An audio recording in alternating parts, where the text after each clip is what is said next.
መጽሐፈ ነህምያ ምዕራፍ 8 ሰባተኛውም ወር በደረሰ ጊዜ የእስራኤል ልጆች በከተሞቻቸው ነበሩ። ሕዝቡም ሁሉ በውኃው በር ፊት ወዳለው አደባባይ እንደ አንድ ሰው ሆነው ተሰበሰቡ። እግዚአብሔርም ለእስራኤል ያዘዘውን የሙሴን ሕግ መጽሐፍ ያመጣ ዘንድ ጸሐፊውን ዕዝራን ተናገሩት። ካህኑም ዕዝራ በሰባተኛው ወር በመጀመሪያው ቀን ሕጉን በማኅበሩ በወንዶችና በሴቶች አስተውለውም በሚሰሙት ሁሉ ፊት አመጣው። በውኃውም በር ፊት ባለው አደባባይ ላይ ቆሞ ወንዶችና ሴቶች የሚያስተውሉም ሲሰሙ ከማለዳ ጀምሮ እስከ ቀትር ድረስ አነበበው። የሕዝቡም ሁሉ ጆሮ የሕጉን መጽሐፍ ለመስማት ያደምጥ ነበር።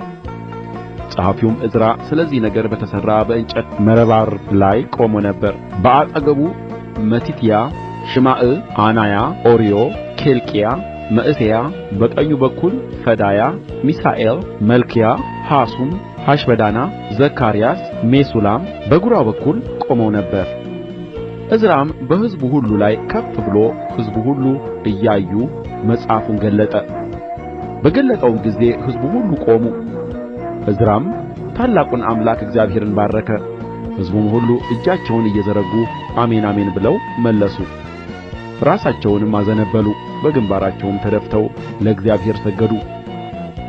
ደግሞ ኢያሱና ባኒ፣ ሰራብያ፣ ያሚን፣ ዓቁብ፣ ሳባታይ፣ ሆዲያ፣ መዕሤያ፣ ቆሊጣስ፣ ዓዛርያስ፣ ዮዛባት፣ ሐናን፣ ፌልያ ሌዋውያኑም ሕጉን ያስተውሉ ዘንድ ሕዝቡን ያስተምሩ ነበር። ሕዝቡም በየስፍራቸው ቆመው ነበር፣ የእግዚአብሔርንም ሕግ መጽሐፍ አነበቡ። ዕዝራም እግዚአብሔርን ማወቅ ያስተምርና ያስታውቅ ነበር። ሕዝቡም የሚነበበውን ያስተውሉ ነበር። ሐቴርሰታ፣ ነህምያም፣ ጸሐፊውም ካህኑ ዕዝራ፣ ሕዝቡንም የሚያስተምሩ ሌዋውያን ሕዝቡን ሁሉ ዛሬ ለአምላካችን ለእግዚአብሔር የተቀደሰ ቀን ነው፣ አታልቅሱ፣ እንባም አታፍስሱ አሉአቸው።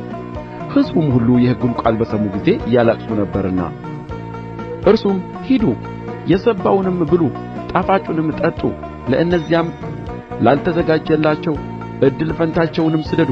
ዛሬ ለጌታችን የተቀደሰ ቀን ነው፣ የእግዚአብሔርም ደስታ ኃይላችን ነውና አትዘኑ አላቸው። ሌዋውያኑም ቀኑ የተቀደሰ ነውና ዝም በሉ አትዘኑም ብለው ሕዝቡን ሁሉ ጸጥ ያደርጉ ነበር። ሕዝቡም ሁሉ የተነገረላቸውን ቃል አስተውለዋልና ሊበሉና ሊጠጡ ዕድል ፈንታም ሊሰድዱ ደስታም ሊያደርጉ ሄዱ።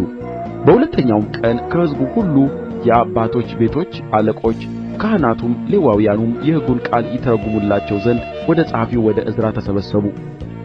በሰባተኛውም ወር ባለው በዓል የእስራኤል ልጆች በዳስ ይቀመጡ ዘንድ በከተሞቻቸውና በኢየሩሳሌምም ወደ ተራራ ሄዱ። የዘይትና የበረሃ ወይራ የባርሰነትም የዘንባባም የለመለመውን ዛፍ ቅርንጫፍ አምጡ፣ እንደ ተጻፈውም ዳሶችን ሥሩ ብለው ይናገሩ ያውጁም ዘንድ እግዚአብሔር በሙሴ እጅ እንዳዘዘ በሕጉ ውስጥ ተጽፎ አገኙ። ሕዝቡም ወጥተው አመጡ። እያንዳንዱም በቤቱ ሰገነት ላይ በአደባባዩም ላይ በእግዚአብሔርም ቤት አደባባይ ላይ በውኃውም በር አደባባይ በኤፍሬም በር አደባባይ ላይ ዳስ ሠራ። ከምርኮም የተመለሱት ማኅበር ሁሉ ዳስ ሠሩ፣ በዳሱም ውስጥ ተቀመጡ። ከነዌም ልጅ ከኢያሱ ዘመን ጀምሮ እስከዚያ ቀን ድረስ የእስራኤል ልጆች እንዲህ ያለ አላደረጉም ነበር። እጅግም ታላቅ ደስታ ሆነ። ከመጀመሪያውም ቀን ጀምሮ እስከ መጨረሻው ቀን ድረስ ዕለት ዕለት የእግዚአብሔርን ሕግ መጽሐፍ ያነብብ ነበር። በዓሉን 7 ቀን ያህል አደረጉ። በስምንተኛውም ቀን እንደ ሕጉ የተቀደሰ ጉባኤ ነበረ።